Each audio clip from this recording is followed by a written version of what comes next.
लेके, लोन लेके, उधार लेके कहीं एग्जाम का फॉर्म भरता है, कहीं पढ़ाई करता है, कहीं उस परीक्षा में नहीं, उस अग्नि परीक्षा में बैठता है और उसके बाद उस छात्र को केवल धोखा दिया जाता है। तो क्या गलत मांग कर रहे हैं हम कि सुप्रीम कोर्ट की निगरानी में जांच बिठाई जानी चाहिए एनटीए के अलग अलग एग्जाम्स की, पेपर लीक्स की। और इसके अलावा शिक्षा मंत्री जी जो ज़रा सा भी अब विश्वास छात्रों का नहीं रखते, युवाओं का नहीं रखते अपने ऊपर, वो तुरंत इस्तीफा दें। यूजीसी के चेयरमैन इस्तीफा दें, ना दें तो उन्हें बर्खास्त किया जाए। एनटीए नेशनल ठग एजेंसी को तुरंत भंग किया जाए। KYS क्रांतिकारी युवा संगठन के दिल्ली विश्वविद्यालय के छात्र हैं जो नीट की परीक्षा का जो मामला था, जो पूरे देश में अभी ट्रेंडिंग पे भी है, उसको लेकर जंतर मंतर पर प्रोटेस्ट किया है। परिचय लेते हैं और जानते हैं क्या आज प्रदर्शन किया है, उसका क्या रिजल्ट निकला है या क्या मैसेज दिया है, क्या मेमोरेंडम इन्होंने दिया है। परिचय दीजिए। मेरा नाम पृथ्वी है, मैं दिल्ली विश्वविद्यालय में पढ़ता हूँ और हम देख रहे हैं जो लगातार नेशनल टेस्टिंग एजेंसी जो हकीकत में एक भ्रष्ट, जो हकीकत में एक कॉम्प्रोमाइज्ड एजेंसी है, उस एजेंसी के द्वारा कराई जाने वाली तमाम परीक्षाएं, चाहे वो नीट हो, चाहे वो नेट हो, चाहे वो CUET हो, उसमें गड़बड़ियाँ देखी जाती है, उसमें पेपर लीक के मामले देखे जाते हैं।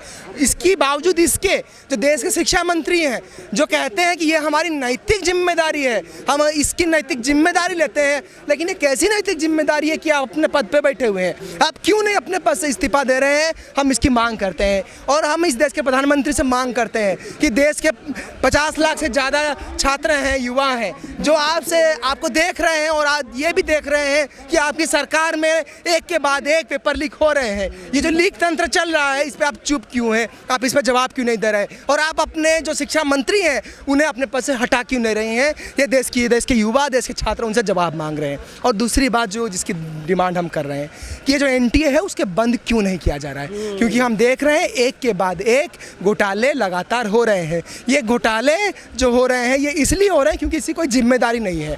एनटीए एक स्टैट्यूटरी बॉडी नहीं है, एनटीए एक संवैधानिक संस्थान नहीं है, इसे संसद के द्वारा बनाया गया कानून नहीं बनाता, बल्कि सोसाइटी रजिस्ट्रेशन एक्ट के तहत रजिस्टर किया गया है। लेकिन इसलिए हम मांग करते हैं कि इस एनटीए को तत्काल डिसबैंड किया जाए और एनटीए के साथ साथ जो यूजीसी के चेयरमैन हैं, जो शिक्षा मंत्री हैं, वो सभी इस्तीफा दें। साथ ही जो हमारी व्यापक मांग है कि छात्रों के भविष्य के साथ खिलवाड़ नहीं किया जाए और इस तरह के जो पेपर लीक की घटनाएं हैं उन्हें रोका जाए, और जब तक ये सारी चीज़ें नहीं होती रहेंगी हम सड़कों पर प्रदर्शन करते रहेंगे। मैडम, परिचय के साथ बताएं किन आधारों पर आप इतनी बड़ी संस्था को कटघरे में डाल रहे हैं जो कि पूरे देश के अंदर इतनी बड़ी बड़ी जो परीक्षाएं हैं वो कराती है। मेरा नाम मुदिता है, मैं दिल्ली विश्वविद्यालय की छात्रा हूँ।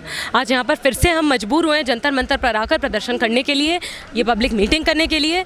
पिछले महीने में कई बार हम जाकर शिक्षा मंत्रालय के सामने माथा पटक कर थक चुके हैं और माथा पटकने का नतीजा हमें ये मिला है कि वही छात्र, वही युवा जिनके साथ लगातार धोखेबाजी चल रही है नेशनल ठग एजेंसी की सरपरस्ती में, शिक्षा मंत्रालय की सरपरस्ती में, उनको मार पीट कर, डिटेन कर बार बार थानों में भरा जाता है। लेकिन वही ठग एजेंसियां जो इस पूरे कुप्रबंधन नहीं, इन कुकर्मों में शामिल साफ तौर पर पाई जा रही हैं, उन पर कोई नकेल नहीं कसी जा रही है। अरे एक छात्र अगर चीटिंग करते पाया जाता है तो उसको ज़िंदगी भर के लिए डीबार कर दिया जाता है एग्ज़ाम में बैठने के लिए, लेकिन चीटिंग कराने के लिए जो राष्ट्रीय ठग एजेंसी, राष्ट्रीय टेस्टिंग एजेंसी जिम्मेदार पाई जाती एक एग्ज़ाम में नहीं। पिछले 7 साल से 70 के ऊपर बड़े पेपर लीक इस एनटीए के अंडर हुए हैं, उस ठग एजेंसी पर कोई नकेल नहीं कसी जाती है, उनको इनएलिजिबल नहीं करार दिया जाता है टेस्ट कराए जाने के अधिकार से।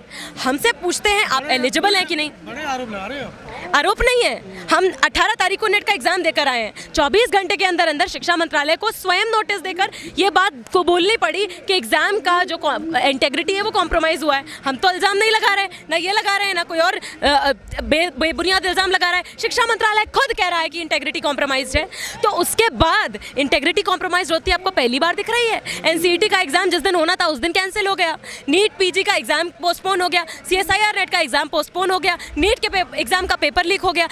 ये तो केवल अभी की बातें हैं। पिछले सालों में लगातार CUET का एग्जाम हो, अलग अलग एग्जाम हो, छात्र बेहाल हैं। यानी जिसके पास पैसा है वो कोचिंग माफिया के साथ, एक पेपर लीक माफिया के साथ, एग्जाम स्कैमस्टर गठजोड़ के साथ मिलकर पैसा देकर, उनकी जेबें भरकर नौकरी हासिल कर ले, एग्ज़ाम उत्तीर्ण कर ले और देश का बहुसंख्यक युवा जो गिरवी अपने अपने अपने सामान जायदाद, जो बची कुची थोड़ी बहुत पूंजी होती है, जायदाद तो कहना गलत बात हो जाएगी, थोड़ी बहुत पूंजी होती है, उसको गिरवी रख के लोन लेके उधार लेके कहीं एग्ज़ाम का फॉर्म भरता है, कहीं पढ़ाई करता है, कहीं उस परीक्षा में नहीं, उस अग्नि परीक्षा में बैठता है और उसके बाद उस छात्र को केवल धोखा दिया जाता है। तो क्या गलत मांग कर रहे हैं हम कि सुप्रीम कोर्ट की निगरानी में जांच बिठाई जानी चाहिए एनटीए के अलग अलग एग्जाम्स की, पेपर लीक्स की। और उसके अलावा शिक्षा मंत्री जी जो ज़रा सा भी अब विश्वास छात्रों का नहीं रखते, युवाओं का नहीं रखते अपने ऊपर, वो तुरंत इस्तीफा दें।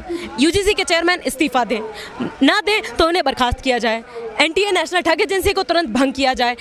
ये जो पूरा गठजोड़ है पेपर लीक माफिया का, एग्जाम स्कैमस्टर्स का, उसको पालती पोसती है हमारी नेशनल ठग एजेंसी, और नेशनल ठग एजेंसी को पालती पोसती है हमारा शिक्षा मंत्रालय, और जो हमें दिख रहा है साफ तौर पर। और आज की सरकार अगर इस पर कोई कदम नहीं उठाती है, हमारी मांगों को नहीं सुनती है, तो बहुत बड़े स्केल पर छात्रों का प्रदर्शन, युवाओं का प्रदर्शन देश भर में हो रहा है और बड़ी संख्या में होगा तब तक जब तक देश के युवाओं को न्याय नहीं मिल जाता। पिछले कई प्रदर्शन में आप लोगों ने अपनी गिरफ्तारियाँ भी दी हैं, जेल भरो आंदोलन भी किए हैं। क्या लगता है कि सरकारें आपकी बातों को क्यों नहीं मान रही? देखिए, सरकार हमारी बात को इसलिए नहीं मान रही है क्योंकि सरकार को लगता है कि ये कोई बड़ा मामला नहीं है, या उनको लगता है कि वो हमें नज़रअंदाज कर देंगे तो मामला टल जाएगा। और इसीलिए हम भी सरकार को बताना चाहते हैं कि हमें उन पे भरोसा नहीं है, ना ही उनकी बार बार बनाई गई कमेटियों के आश्वासन पर है। इसीलिए हम लोग चाहते हैं कि हमें जो न्याय मिले वो सुप्रीम कोर्ट मॉनिटर्ड कमेटी द्वारा मिले, सुप्रीम कोर्ट की निगरानी में जाँच हो और उसी से देखा जाए। सुप्रीम कोर्ट में लाखों मामले 20-20, 25-25 साल से पेंडिंग पड़े मैडम। देखिए, ये कोई तारीफ की बात नहीं है, पहली बात तो। और दूसरी बात ये कि ये लाखों मामलों की नहीं, लाखों छात्रों की एक मांग की बात है। तो इसको पहले ही प्रायोरिटी देनी चाहिए, इसको पहले ही प्राथमिकता देनी चाहिए। और बात ये भी है कि सुप्रीम कोर्ट जो है उन पर हमको भरोसा है। हम चाहते हैं कि सुप्रीम कोर्ट जब जांच करेगा तो वो किसी एक नेट के पेपर की या किसी एक नीट के पेपर की नहीं, एनटीए की निगरानी में हुए पेपरों में जो घोटाले हुए हैं, 7 साल में जो 70 से अधिक घोटाले हुए हैं, उनकी बात करेगा। इसीलिए हम लोग चाहते हैं कि ये जांच हो। इसके अलावा जो शिक्षा मंत्री पूरी तरीके से विफल रहे हैं छात्रों की बात सुनने में, उस पर काम करने में, या तो वो खुद से इस्तीफा दे दें या फिर उन्हें बर्खास्त कर दिया जाए उनके पद से। ये मांग हम उठा रहे हैं क्योंकि बार बार जो हमारे शिक्षा मंत्री थे उन्होंने छात्रों की बात को नज़रअंदाज किया। कल उन्होंने पुनः ओथ ली है। अगर मैं उनकी जगह होती तो मैं वहां जाके कहती कि इन पेपर लीक की जिम्मेदारी लेते हुए मुझे लगता है कि मैं नाकाबिल हूं इस पद के लिए और मैं यहां से इस्तीफा दे देता हूं। पर उन्होंने ये नहीं किया। शायद वो करते तो थोड़ी बहुत छात्रों की नज़रों में इज्जत गंवा पाते, पर नहीं। उन्होंने फिर दिखाया कि नीट में अगर वो हमारी बात अनसुनी नहीं करते तो शायद नेट का घोटाला नहीं होता, पहले ही एनटीए पे कार्रवाई हो जाती। पर उन्होंने नीट के पेपर को एक मामूली चीटिंग का मामला बताया। बाद में जब जांच में पता चला कि इसमें कोचिंग माफिया मिले हुए थे, इसमें एक बड़ा पेपर लीक हुआ था, तब वो माने। जब नेट के पेपर में हम लोग प्रदर्शन करें तो उन्होंने हमसे मिलने से इनकार कर दिया। और उसके बाद जब सब लोग डिटेन हो गए तो जैसे आप जेल भरो कह रहे हैं, वैसे ही हम लोग जेल भरो नहीं कर रहे थे। हमको ज़बरदस्ती पकड़ के खदेड़ के जेलों में भरा जा रहा था। और तब 7 बजे उन्हें मजबूर होना पड़ा एक प्रेस कॉन्फ्रेंस करने में, जिसमें उन्होंने फिर दिखाया कि वो छात्रों की बात को अनसुना कर रहे हैं, उसे तोड़ मरोड़ कर अपनी सहूलियत से उन्हें जो समझ आ रहा है कि डायरेक्टर जनरल को बर्खास्त करके आप आसानी से बोलेंगे कि आपने कदम उठा दिया। ऐसा नहीं है। हम चाहते हैं एनटीए को भंग किया जाए, हम चाहते हैं एनटीए के आला अधिकारियों को निकाला जाए, हम चाहते हैं कि जो यूजीसी चेयरमैन है मामी डाला उनको निकाला जाए।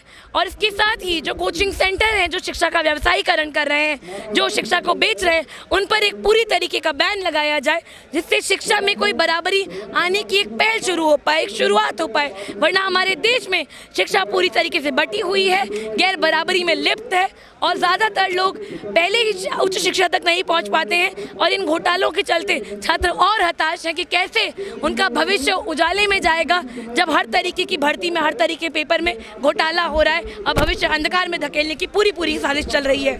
लाखों लोग शिक्षा के राष्ट्रीयकरण के ऊपर प्रदर्शन कर रहे हैं कई वर्षों से, उनकी बातें तक नहीं मानी जा रही है। आप मुट्ठी भर छात्र हैं मैडम। देखिए, आपको लग रहा है ये मुट्ठी भर छात्र हैं, अगर आप देखेंगे ट्यूशन माफिया बहुत, ट्यूशन माफिया बहुत स्ट्रॉन्ग है। सुनिए, कोचिंग माफिया जो है वो किसी एक राज्य में सीमित नहीं है, कोचिंग माफिया भी अलग अलग जगह पर है। और सिर्फ दिल्ली में प्रदर्शन नहीं हो रहा है, आज की तारीख में प्रदर्शन देश के अलग अलग हिस्सों में हो रहा है। जब अलग अलग नौकरियों की भर्तियों में भी प्रदर्शन होता है तो शायद उसको मुख्य धारा की जो मीडिया है वो कवर नहीं करती है, पर इसका मतलब ये नहीं है कि युवा नाराज नहीं है।